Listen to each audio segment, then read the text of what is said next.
تو سے اس سے پہلے کبھی بھی نہیں ملا تھا. ظاہر ہے as a reporter, as a student activist ہم نے نام بہت سنا تھا. ہم نے جرنلسٹ موومنٹ سے ہم انسپائرڈ تھے 77 78 کی جرنلسٹ موومنٹ سے, اور منہاج بڑھنا, نثار عثمانی. ایک چیز جو میں نے اپنے کمٹمنٹ کے ساتھ ہمیشہ رکھی,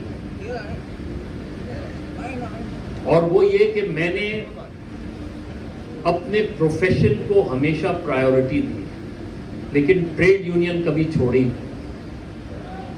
یونین کے ساتھ جو میرا کمٹمنٹ رہا وہ اتنا ہی رہا جتنا میرا پروفیشن کے ساتھ کمٹمنٹ ہے.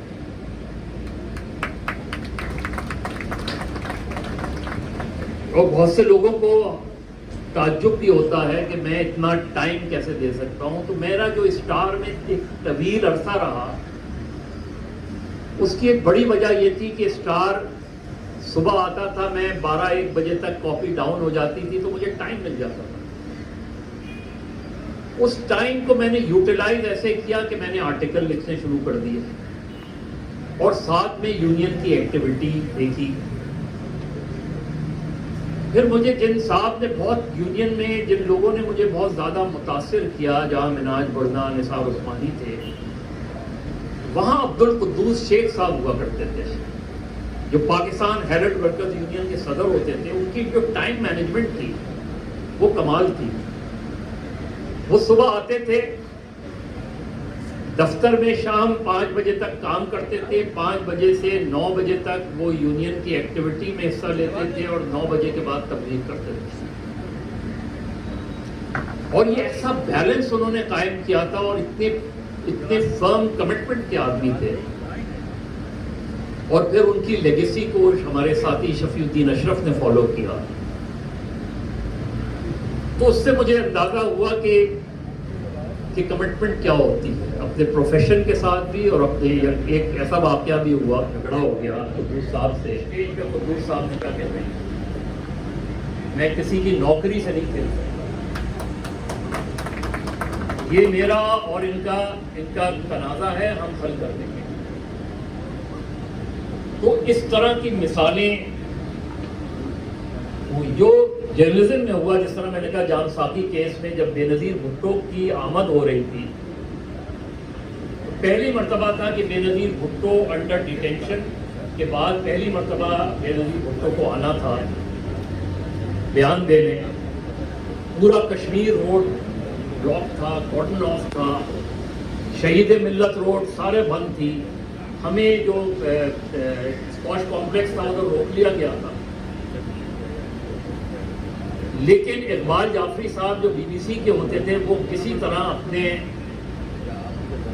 کانٹیکٹس کے ذریعے, اور وہاں مجھے پتا چلا کہ کانٹیکٹس جرنلزم میں کتنا امپورٹنٹ ہوتا ہے, کہ وہ بی بی سی کے کورسپونڈنٹ غالباً ایئن ہورڈ تھے اس زمانے میں. ان کو لے کے وہ کورٹ روم کے اندر پہنچ گئے, اور وہ کورٹ روم ہوتا تھا ملٹری کورٹ, ایک مدت پر قائم تھا.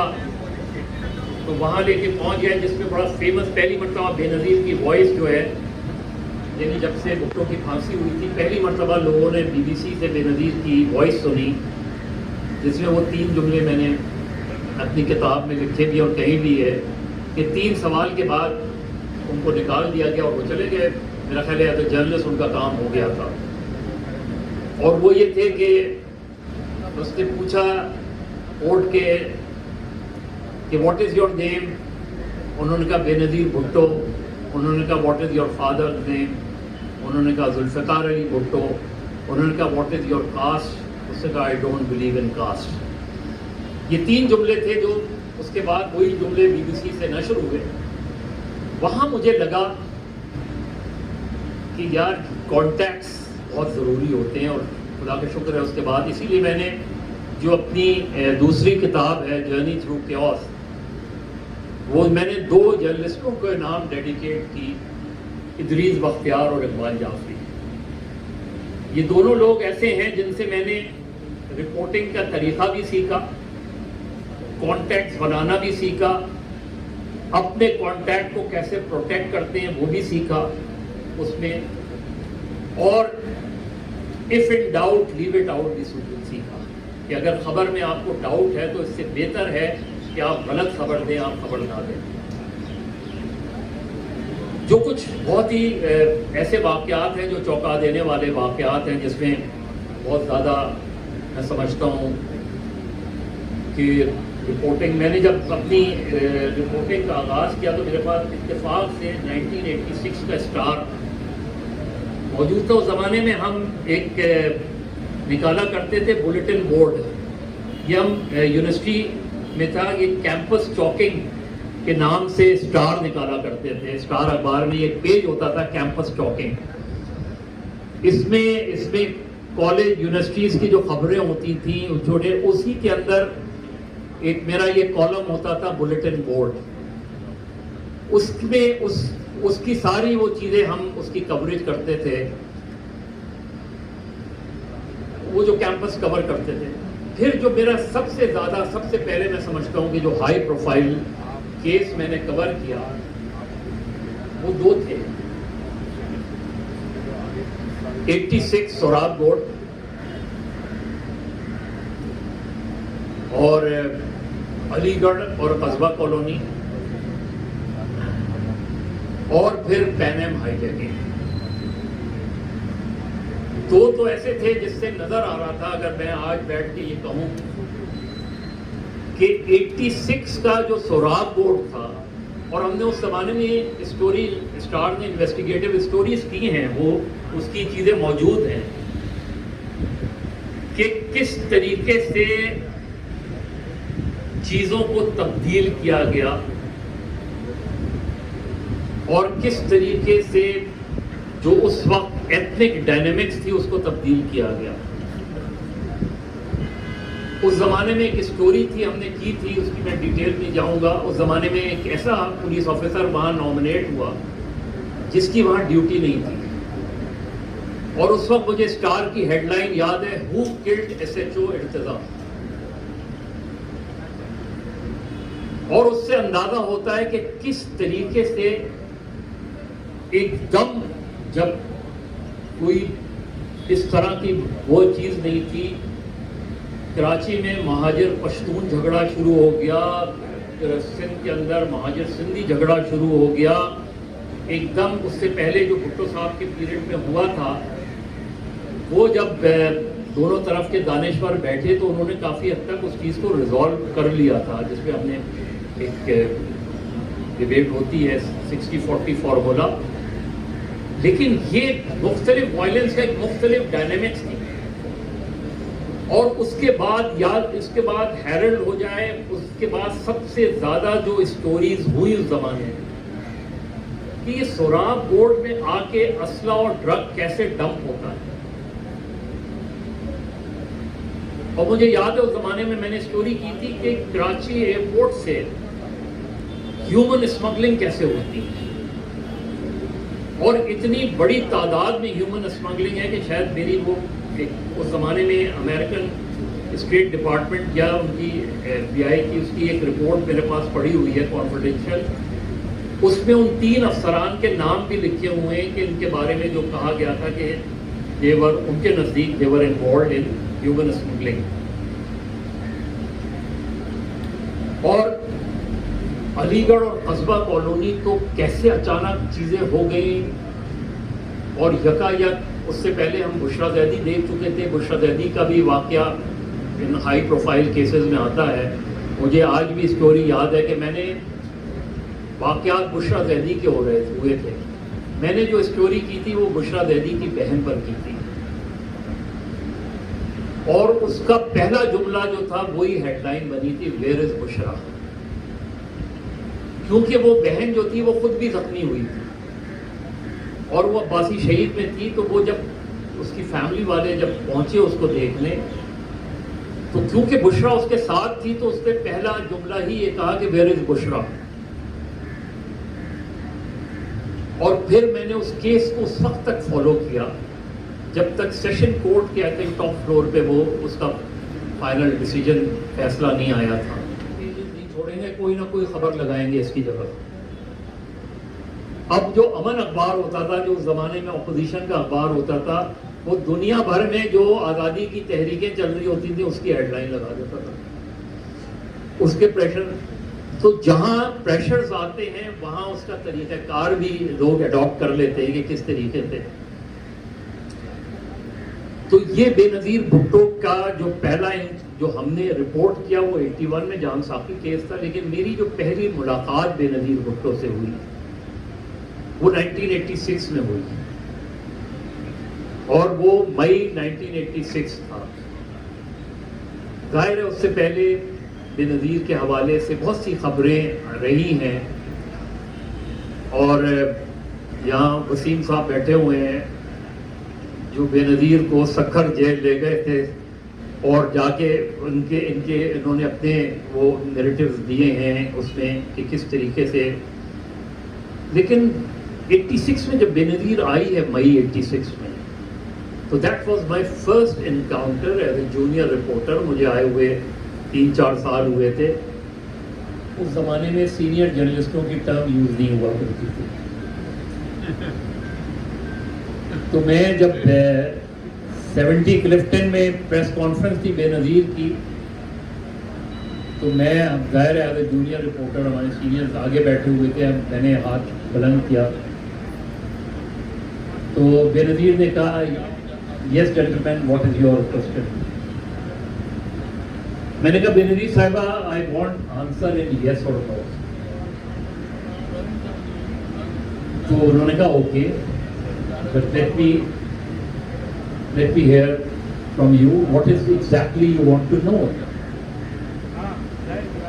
تو میں نے کہا very simple question, whether US was involved in Bhutto's execution or not. اب بعد میں بے نظیر بھٹو سے جو انٹریکشن رہی وہ بہت ہی تاریخی رہی. بے نظیر کا پولیٹیکل کیریئر اور میرا جرنلسٹک کیریئر ساتھ ساتھ ہی شروع ہوئے. تو وہ سوال کا پس منظر جو تھا وہ یہ تھا کہ مجھے کچھ دن پہلے یہ پتہ چلا تھا کہ پیپلز پارٹی کے لڑکوں سے یہ کہا گیا ہے کہ امریکی جھنڈے جلانا چھوڑ دو, بند کر دو. اور جب بعد میں بے نظیر نے کبھی پوچھا, میں نے کہا خبر آپ کی ذرائع سے آئی ہے. تو پیپلز پارٹی کے لڑکوں کو 70 کلفٹن میں بلا کے یہ وہ کہا گیا تھا. تو خیر بے نظیر نے اپنے طور پہ جس طرح جواب دینا تھا وہ دیا انہوں نے, اور وہ خبر دوسرے دن ہیڈ لائن بنی اخباروں کی.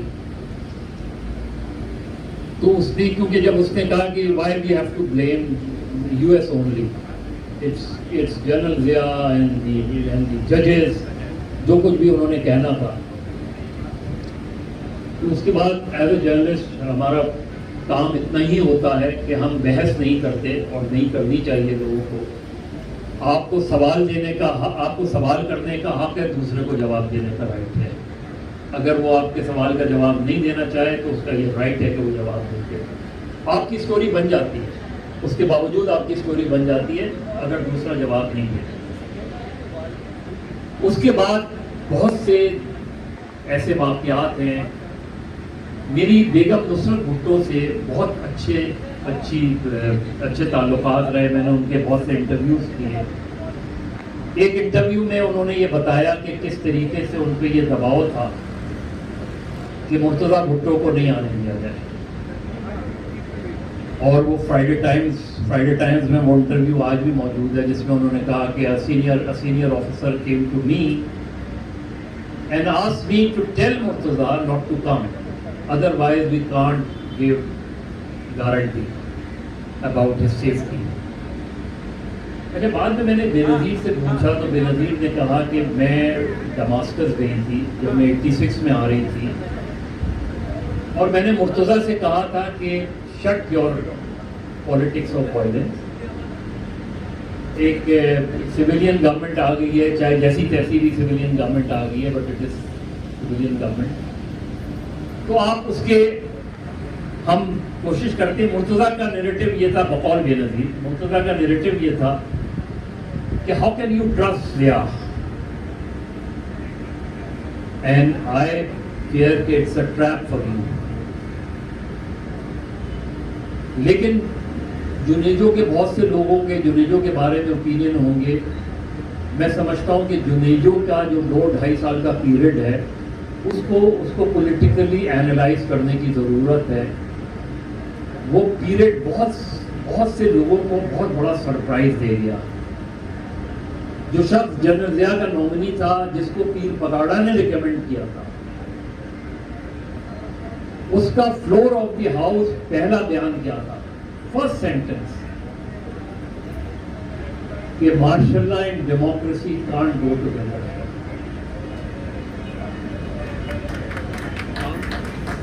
اور جو اس وقت ان کے سیکرٹری اطلاعات تھے, جو جنرل ضیاء کے دور میں بھی سیکرٹری اطلاعات تھے, جنرل مجیب الرحمان مرحوم, انہوں نے وہ سینٹنس پی ٹی وی سے کاٹ دیا, کیونکہ پی ٹی وی ہوتا تھا اس میں. تو شام کو جب جنیجو کو پتا چلا تو ہی کالڈ جنرل مجیب, اور انہوں نے کہا کہ کیا یہ بات درست ہے. اس نے کہا کہ دیکھیں جنرل ضیاء صاحب صدر ہیں, صدر صاحب ناراض ہو جاتے ہیں, اس طرح کا سینٹنس جائے گا. تو جنیجو سیٹ ٹھیک ہے. وہ چلے گئے اور رات کو ان کی سیکنگ کا نوٹیفیکیشن جاری ہو گیا جنرل مجیب کی, ہی سیٹ جنرل. تو Junejo was that kind of a person. بلکہ بعد میں لوگ کہتے ہیں کہ جنرل ضیاء نے پیر پگاڑا سے کہا کہ یہ کس شخص کو آپ نے میرے حوالے کر دیا. تو اس نے کہا میں آپ کو کون سا سدھی لا کے دیتا ہوں, اب جو بھی ہے وہ بھٹو کے بارے میں, جمہوریت کے بارے میں اس کا یہی نیریٹو ہے. اور میں آپ کو بتاؤں کہ جو ایم آر ڈی کی تحریک ہے نا, اس زمانے میں یہاں بڑے اگر آپ دیکھیں کہ سیاسی گھروں میں جو اجلاس ہوا کرتے تھے, جس کے ہم ظاہر ہیں اس زمانے میں تو میرے پاس تو موٹر سائیکل آئی ہے, یا موٹر سائیکل تو آئی نہیں, ادریس صاحب کی یا اپنے فوٹوگرافر زاہد صاحب یا دوسروں کی اس پہ جا کے کرا کرتے تھے. کبھی مشتاق مرزا کے گھر پہ چلے گئے, کبھی نفیس صدیقی کے گھر پہ چلے گئے جہاں ایم آر ڈی کے اجلاس ہوتے تھے, کبھی جو ہے میر غوث زنجو صاحب کے پاس چلے گئے, کبھی شیرباز مداری صاحب کے پاس گئے. یہ سارے وہ گھر تھے جہاں یہ سیاسی گھرانے نہیں, سیاسی گھر ہوا کرتے تھے. تو اگر آپ ایم آر ڈی کی تحریک دیکھیں, پاکستان میں جمہوری تحریکوں میں یہ واحد تحریک ہے جس کے نتیجے میں مارشل لا نہیں لگا بلکہ مارشل لا کمزور ہوا. اس کے نتیجے میں ضیاء کو اپنا ریفرینڈم کرانا پڑا, جیسا تیسا غیر جماعتی انتخابات کرانے پڑے. تو جو پولیٹیکل پروسیس ہے وہ, تو ان چیزوں کو رپورٹ کرنے کے دوران جو مشکلات سامنے آنے پڑی وہ بھی میں سنائے دیتا ہوں. 86 میں جس طرح میں نے ذکر کیا, بے نظیر آ گئی. بے نظیر نے اچانک فیصلہ کیا کہ انہوں نے لیاری میں نکل کے جو ہے وہ جلسے سے خطاب کرنا ہے. اب بے نظیر بھٹو جو ہے وہ 70 کلپٹن میں بند ہیں, اور بے نظیر بھٹو اعلان کر رہی ہیں کہ میں نے ہر صورت میں لیاری میں نکلنا ہے. اور بے نظیر بھٹو لیاری میں موم کے دوران برآمد ہوئی, ٹیئر گیسنگ ہوئی, ٹیئر گیس کھائی بے نظیر بھٹو نے. پھر غالباً صدیق بلوچ یا کسی بھی, وہاں تو لیاری کا ہر گھر جو ہے کھلا ہوتا تھا. ہم نے تو بہت مختلف لیاری دیکھا ہے, یہ آج کا لیاری بہت مختلف ہے. وہاں تو لیاری کے گھر جو ہے, جو انڈر گراؤنڈ پولیٹیکل ایکٹیوسٹ ہوتے تھے, ان کے لیے ہر دوسرا گھر کھلا ہوتا تھا. ایک زمانے میں لسبیلا پہ ہم طالب علم تھے, تو ہم نے یہاں لسبیلا پہ ایک مظاہرہ کیا. ایک حمید بلوچ کو پھانسی کی سزا ہوئی تھی, اس کی پھانسی کی سزا کے خلاف. تو ہم پھنس گئے, اچانک پولیس آ گئی. اب ہم گھس گئے لسبیلا کی کسی گلی میں, آگے گلی بند, پیچھے پولیس. تو پھر ایک گھر سے ایک بلوچ فیملی نکلی, اس نے کہا یہاں سے جاؤ نا. تو اس نے ہمیں نکالا تو ہم بچ کے نکل گئے. بعد میں پتہ چلا جو لڑکے پکڑے گئے ان کو 15 کوڑے اور 3 سال سزا ہوئی اس میں. اسی طرح تو ہمیں آ کے اتفاق سے ہمارے کانٹیکٹ نے بتا دیا کہ بے نظیر اب اس وقت 70 کلومیٹر میں نہیں ہے. وہ ایک گاڑی میں نکل کے وہاں پہنچ گئی اس میں.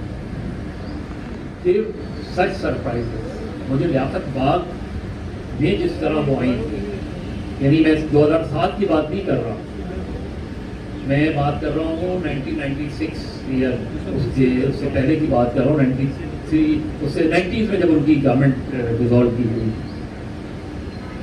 ایسی زوردار طریقے سے انہوں نے وہاں انٹری دی تھی اس میں. اور پھر بعد میں جب اندازہ ہوا تو پھر پتہ چلا کہ بے نظیر نے اپنے تجربے سے پیپلز پارٹی کے لڑکوں کو بلاتے تھے, کہتے تھے تم لوگوں کو چاکنگ کرنی نہیں آتی. تو وہ بلیک بورڈ لگا دیتی تھی اور بلیک بورڈ پہ بتاتی تھی کہ چاکنگ کہاں کرنی ہے. دوسری جو امیزنگ شخصیت تھی جو مجھے ایک تجربہ ہوا جس سے میں بہت متاثر, اسٹوڈنٹ پالیٹکس بھی کی اور پھر ایز اے جرنلسٹ اسے کور بھی کیا, وہ تھے میر غوث بخش بزنجو. اور بزنجو صاحب کو جب میں آخری بار انٹرویو کرنے گیا تو وہ سر سے پیر تک جانڈس میں تھے, اور ایسا جانڈس تھا کہ آپ یقین نہیں کر سکتے. لیکن ان کا جب انٹرویو کیا انہوں نے بہت سے واقعات سنائے, 73 کا آئین کیسے بنا, وہ چیزیں. تو تقریباً ہر پولیٹیشین سے ملنے کا, ان کے ساتھ انٹرویو کرنے کا, اس کا ایک ایڈوانٹیج مجھے شاید میں سمجھتا ہوں, اور شاید اور بھی بہت سے جرنلسٹ جن کا پولیٹیکل آؤٹ لک ہو, چاہے آپ کا رائٹ ونگ پولیٹیکل آؤٹ لک ہو, آپ کا لیفٹ ونگ پولیٹیکل آؤٹ لک ہو, لیکن جرنلسٹ کا ایک پولیٹیکل آؤٹ لک ہونا بہت ضروری ہوتا ہے.